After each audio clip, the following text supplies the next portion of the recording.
In the early 90s, I took some classes at the University of Houston. My husband was quite ill and I needed different things to think about. And there was a woman president at the time, Marguerite Ross Barnett, and she was extremely charismatic and a very interesting woman who unfortunately died prematurely. But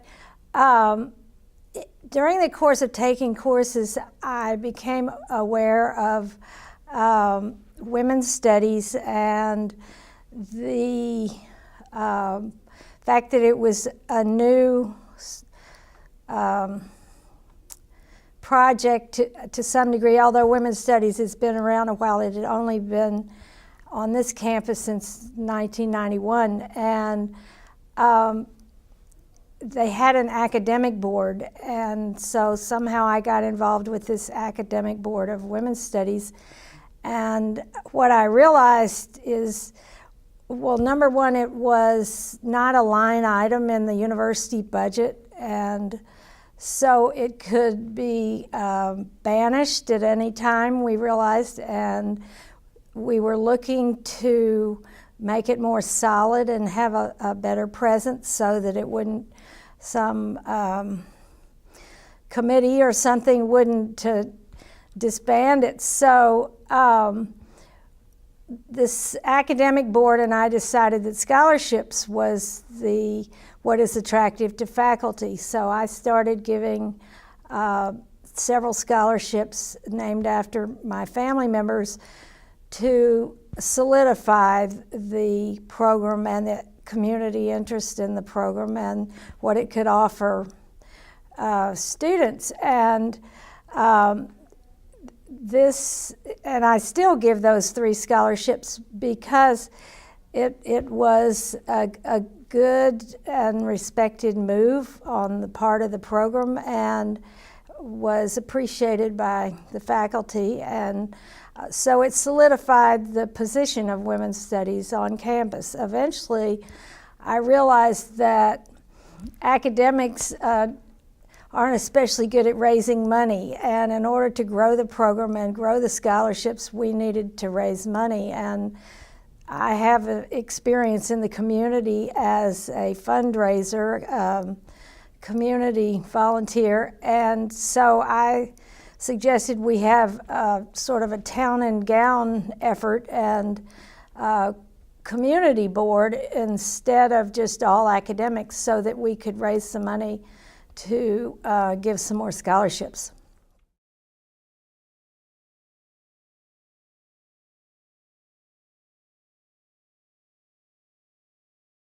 Well, we began trying to figure out if we could have a women's archive. The first place, we had to convince the Dean of Libraries that there was space in the library for the Women's Archive, and at that time it's named the Women's Archive and Research Center. And that took a while, but we conquered that obstacle. And then we didn't really know what we were doing. The Friends of Women's Studies Board had never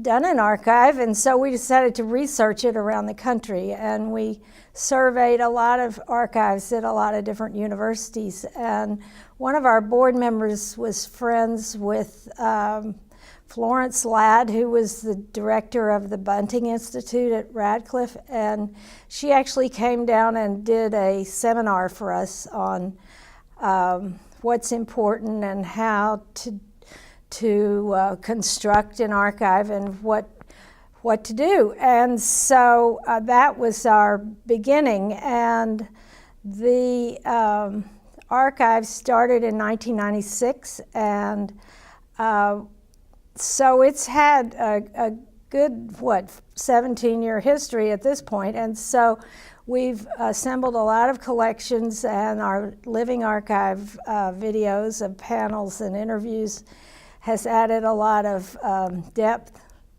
But we did a survey around the country, and what we learned was there's room for all of us. There's one up at Texas Women's, I think, in Denton, but it has a different format, and but Houston is such a big place. I mean, there's no limit to the number of women's archives that can be established because there are so many women and there's so much information. My grandmother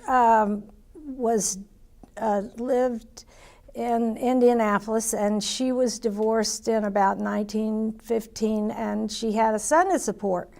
And so she was an educator, and she taught in Chicago and in Indianapolis and at Chautauqua and different places. And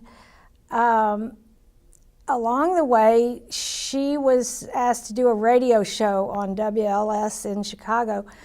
And her subject was sort of like domestic sciences, what used to be called home economics, I think, and on cooking and sewing and good manners, sort of like a Dear Abby of the day. And so we'd heard all this growing up, but, you know, good, you know, what do you do about it? But when she actually died in 1960, and she had left a lot of papers and some little books that she'd written in a box, and had big letters on the top, "Do not throw away." And so I kept that box for 30 years after she died, and then in 1990 I decided I need to do something with this box. I didn't want to just get rid of it, but what was I going to do with it? So then, after working with the Women's Studies and the Friends of Women's Studies, I realized that there are probably other women who have papers who don't know what to do with them either, and photographs and films and whatever. And so that's when the idea of a women's archive began to sort of coalesce in our minds, that we could be a destination for Houston women's organizations and Houston women and descendants and whomever had the information that would be important in our women's archive.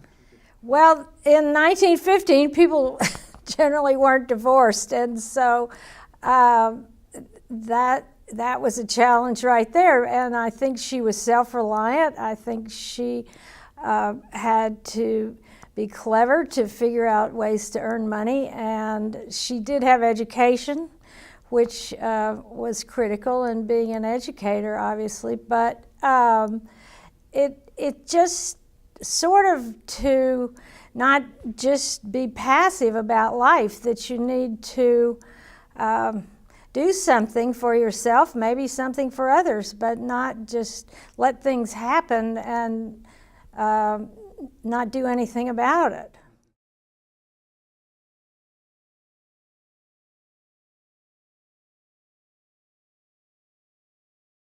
Well, the Friends of Women's Studies have been community activists, and I think what we all have learned along the way is that you don't know what you don't know.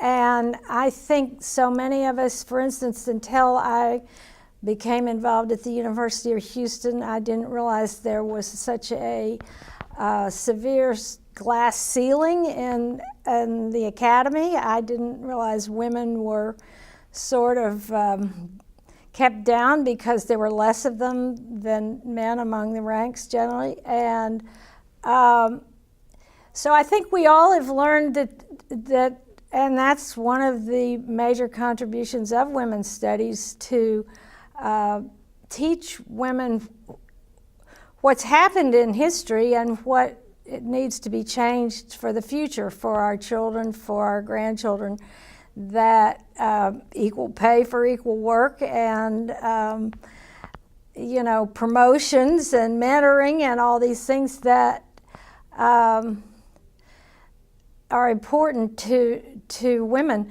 but the friends came from every walk of life, some professional, some community volunteers like I am, and some friends, some people who were just interested in the idea of it, and we have progressed as a group along the way, and we have a big fundraiser that started in '96, I think, Table Talk, that raises money to hire students to process the papers in the archive, and also scholarships and other things that Women's Studies wants to accomplish. But it's a work in progress. The board changes, and some stay a long time, some just stay a few years, and then their day jobs get in the way of their volunteering. So it's a nebulous group. We are happy to greet new people, and it's ongoing.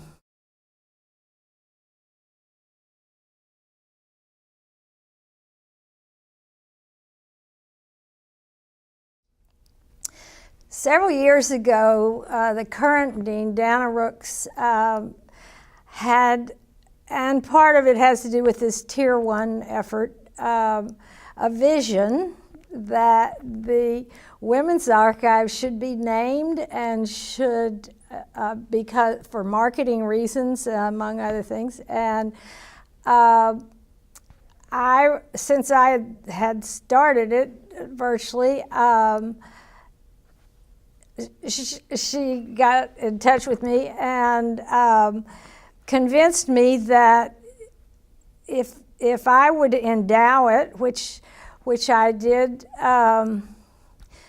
they could do more work, expand the work, and so 3 years ago, I guess, we named the Shuart Women's Archive, and I paid into the endowment, which will be a long payout, but it has, it throws off interest every year, and they can have projects they do with the interest they receive from the endowment money.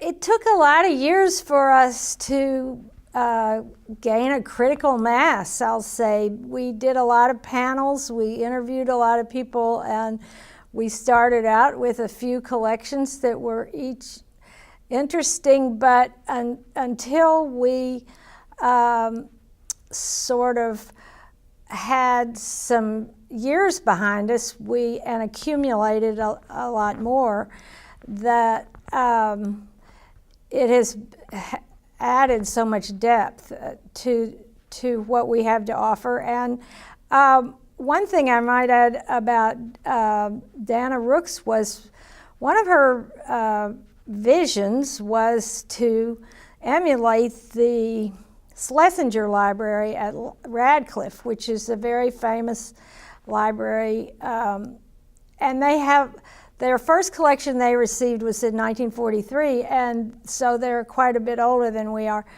But they have very famous papers. They have Amelia Earhart and Julia Child, and so that's a different kind of archive in a way.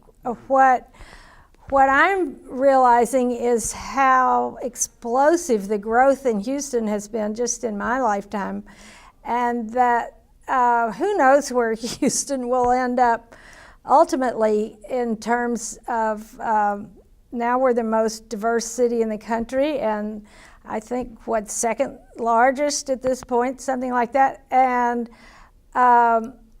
Houston may be studied eventually as ancient cities were studied, because we have grown so explosively with so many elements of diversity. And so it's important that these stories be saved, and we have a range of archives in our collection, including Taiwanese and Asian. We have all different ethnicity and levels of society, and battered women, and we just cover a wide range. Politicians, we cover a wide range of experience of people living in Houston, and as more people hear about us and realize that they have papers that would be valuable in telling the story, they are contacting us, which is exactly what our objective is.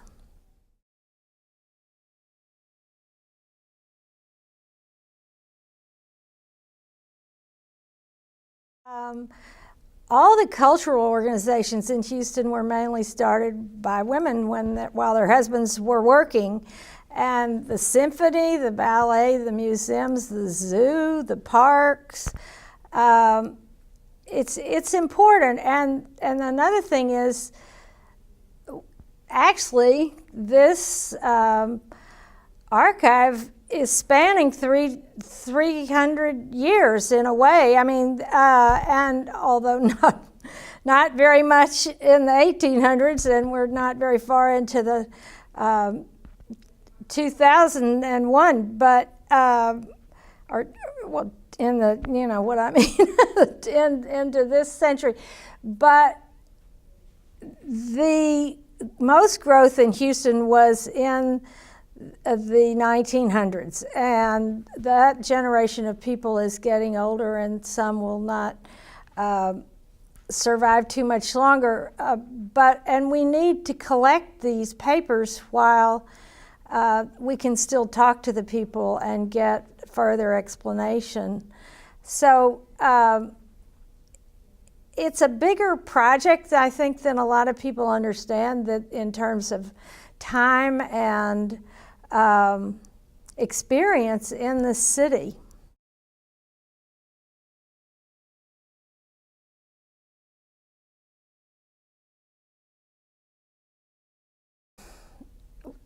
One in 10 of people mentioned in history books generally are women. And so we have a large collective history we can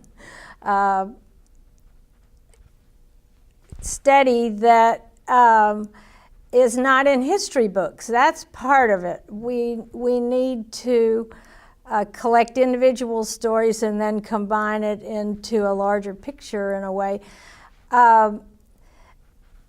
There's just so much history, and we haven't even mentioned medical, but free clinics and all were started by women. A lot of women and astronauts. There's just a lot of things women are doing that aren't documented very carefully, and a lot of these women were in Houston. So